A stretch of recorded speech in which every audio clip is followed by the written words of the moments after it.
জীবনে টুকটাক সমস্যা হবেই হবে।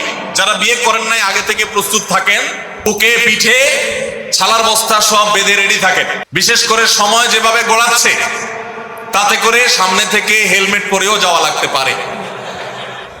শুধু যাওয়া না, বাসায় ঢোকার সময় বাইক থেকে নামার পর হেলমেটটা আগে খুলবেন না, আগে যা বুঝবেন পরিস্থিতি কি, তারপর হেলমেট খুলবেন। বুঝেন নাই? দাম্পত্য জীবনে টুকটাক সমস্যা হবেই, এটা প্রত্যাশিত। মনে রাখবেন, এই জিনিসটা যদি আপনি আগে থেকে মাথায় রাখেন তাহলে আপনার কষ্ট অনেকখানি দূর হয়ে যাবে। আমরা অনেকে আকাশ থেকে নেমে পড়ি। কি বলে, এত বড় সাহস, এই কথা বলতে পারে? কেন ভাই আশ্চর্য হচ্ছেন কেন? এর চেয়ে বেশি কথা বলতে পারে? মাথা বাড়ি মারছে? আরে ভাই ছুরি মারে নাই যে শুকর আদায় করেন। বুঝেন নাই কথা?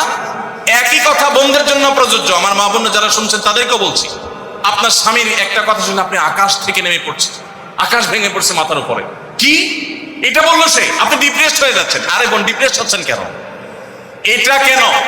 আরো শক্ত কথা আপনাকে বলতে পারে, এটা আপনি মাথায় রাখেন। কারণ দিন শেষে তিনি মানুষ, তার ভুল হতে পারে, একটা সময় তিনি তার ভুল বুঝতে পারেন।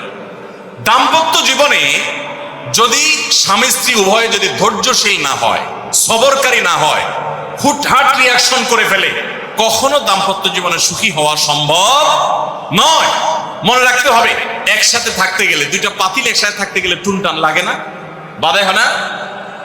আপনার কাছে যদি কেউ এসে গাল গল্প দেয়, দেখবেন অনেকে গাল গল্প দেয়। গাল গল্প দেওয়া লোক আছে না নাই? ভাই 30 বছর সংসার করেছি, জীবনে আমাদের একটা কথা হয় না। ডাহা মিথ্যুক, এ লোক ডাহা মিথ্যুক। আপনার 50 বছরের সংসারে কোনো বিষয় হয় না। হ্যাঁ, ঝগড়া করেন না সেটা ভিন্ন বিষয়, কিন্তু ভিন্ন মত হবে না, দ্বিমত তৈরি হবে না, নিজেদের মধ্যে ভুল বোঝাবুঝি তৈরি হবে না, একবারও হবে না জীবনে, অসম্ভব। মুহাম্মদ সাল্লাল্লাহু আলাইহি ওয়াসাল্লামের ঘরে যদি হয়ে থাকে, আলী রাদিয়াল্লাহু তাআলা ফ্যামিলিতে যদি হয়ে থাকে, সাহাবীদের ঘরে ঘরে যদি হয়ে থাকে, আপনি কে? মনে রাখবেন, এই সমস্ত ডাহা মিথ্যা কথা শুনে আপনি চিন্তা করেন, হায় হায় রে, তাহলে আমার বউটা এত ডাইনি। আর মহিলা চিন্তা করে, আমি স্বামীটা এত মানুষ, কত বড় ডাকাত। দেখো তার স্বামী স্ত্রী জীবনে কোনো কথা হয় না, আর আমার স্বামী ডেইলি একবার মা বাপ তুলে না গালি গালাজ করলে তার বাটার পেটে ব্যথা হজম হয় না। এই সমস্যাগুলো আছে না নাই? ভাইরা আমার,